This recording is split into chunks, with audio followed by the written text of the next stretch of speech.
নারে আমি আল্লাহ না তোর এত নিয়ামত দিয়া সুন্দর করে বানাইলাম। এই আসমান বানাইয়া কোরআনের কোথাও বলি নাই আসমান সুন্দর করে বানাইছি, জমিন বানাইয়া কোথাও বলি নাই জমিন সুন্দর করে বানাইছি, গোটা সৃষ্টি জগৎ বানাইয়া কোথাও বলি নাই সুন্দর করে বানাইছি।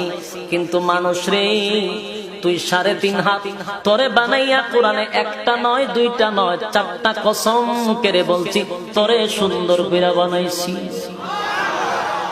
একটা দুইটা না 4টা কসম করে আল্লাহ বলছে মানুষ তোরে সুন্দর করে আমি আল্লাহ বানাইছি। তিন ফলের কসম, জাইতুন ফলের কসম, তুর সিনিনা সিনাই পর্বতের কসম, হাযাল বালাদিল আমিন পবিত্র মক্কা নগরীর কসম। 4টা কসম করে আল্লাহ বলেন লাকাদ খালাকনাল ইনসানা ফি আহসানি তাকওয়িম।